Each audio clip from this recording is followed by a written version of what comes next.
Alright, what's up everybody? It's your boy Akeen and welcome to today's vlog. Here to finally wrap things up with all of my grades for the 2013 NFL Draft. For this final vlog, here to talk about the AFC South Division. Now I'm going to start with the Houston Texans. I think they had a pretty good draft overall. Starting with their first pick in the first round, DeAndre Hopkins out of Clemson. And I know that Andre Johnson's very happy with this selection because he finally has a complement opposite of him, and Matt Schaub has another option to throw to in the passing game. In the second round, they picked up a good safety in DJ Swearinger out of South Carolina. I do like this pick a lot because he can learn from the best, and because Ed Reed's now with the team, he's going to be under his tutelage, and Ed Reed will make it to the National Football Hall of Fame. So this is a good situation for DJ Swearinger to learn from the best players, one of the best players of all time at his position. In the third round, they picked up a decent offensive tackle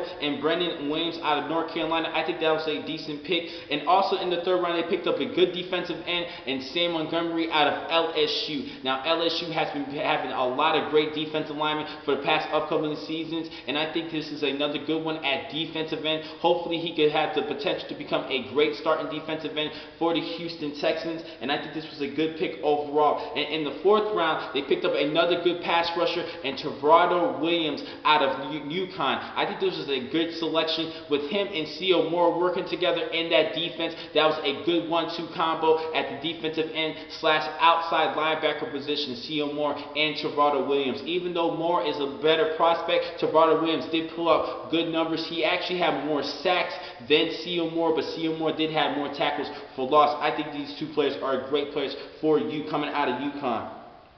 In the sixth round, they picked up another offensive tackle, my sleeper at the offensive tackle position from San Jose State, and David Questenberry. I think this was a decent pick. And also in the sixth round, they picked up a good defensive tackle who posted up great numbers in the MAC conference for Bowling Green, and Chris Jones. Now he had 12.5 sacks this past season, and he also had 9 sacks of the season ago for the Falcons. I think he's a great defensive tackle, but he had a terrible workout, and that's why his stock dropped very much dramatically. But I still think he's a good defensive tackle overall. Hopefully, if he increases his speed, that would definitely help him have a good career in the National Football League. Now, I think even though he had a bad workout, I still think he's a great player, and we will see on the next upcoming seasons for the Houston Texans and Chris Jones. So for overall for this team, I'm going to have to give them a B+. I think they had a great, solid draft overall. Not an A, but a good B+.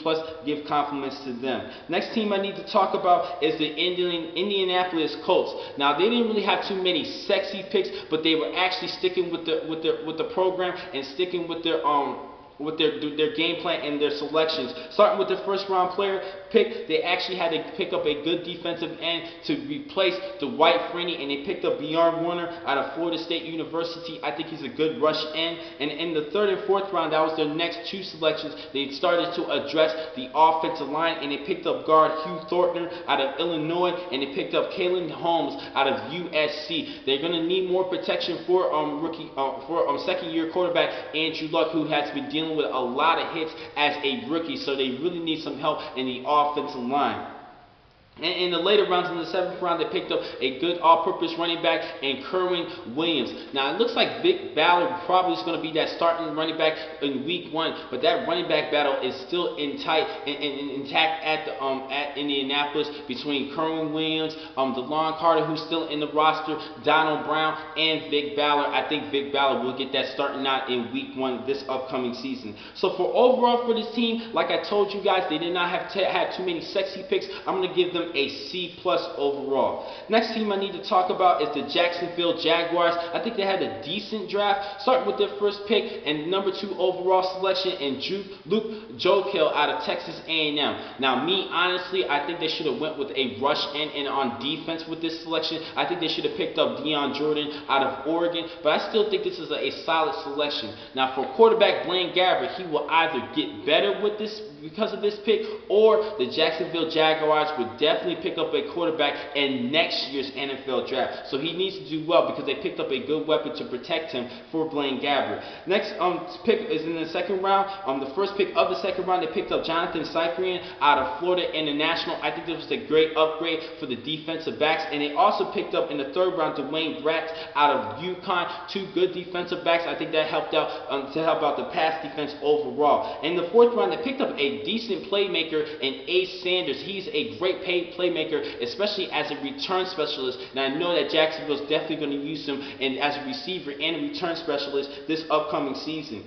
And in the fifth pick, in the fifth round, they picked a wild card selection, and they went with Denard Robinson out of Michigan. I strongly believe one of these teams in the National Football League was going to pick up Denard Robinson in this year's draft, and Jacksonville was that team. He's probably going to be used more as a running back, maybe as a slot receiver, but we will see. He is a gifted athlete, but I'm not sure where they're really going to put him. Probably they're planning on using him as a running back, but they already have Rashad Jennings and Maurice Jones-Drew. Now, for overall for this selections, I'm going to give them a B-. Now, had they went with Deion Jordan, I think I would have gave him at least a B or B+ for this selection, even though I do think Joe Kill is a great offensive tackle, but I think they needed to address the defense a lot better with their first round selection, but I still think they had a decent draft overall. Now, last but not least, we need to talk about the Tennessee Titans. I'm going to have to give them a B overall, and I'm going to explain most of their selections, starting with their first round pick,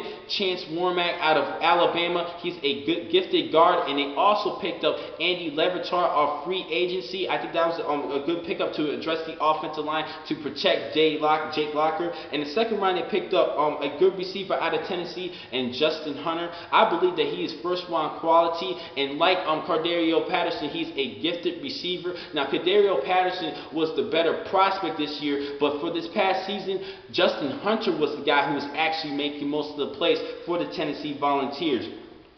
In the third round, they picked up a decent outside linebacker from Missouri and Xavier Gooden. I think this was a pretty good selection because he impressed a lot of NFL scouts in the scouting combine and his individual workouts. So that's how he boosted up his stock and made it into the third round. Now, hopefully, he can showcase his skills on the field like he did in the scouting combine. And in the fourth round, they picked up another offensive lineman in Brian Schwenk out of Cal. He's the center, and they're really trying to help out Jake Locker in protection and helping out even Chris Johnson in the run game, and they picked up good players. And in the late rounds, in the seventh round, they picked up a safety out of Nebraska, Damian Stafford. I think he will be a decent backup for Bernard Pollard and Michael Griffin. Now, going back to what I mentioned, Jake Locker, this is going to be his final chance. This is his last opportunity because Tennessee has been giving him opportunities after opportunities after opportunities. Now, with the upgrade that they've been picking up this year in this past draft, when they upgraded with offensive linemen with a center and a guard, and they even picked up an offensive lineman in the off field and picked up Justin Hunter,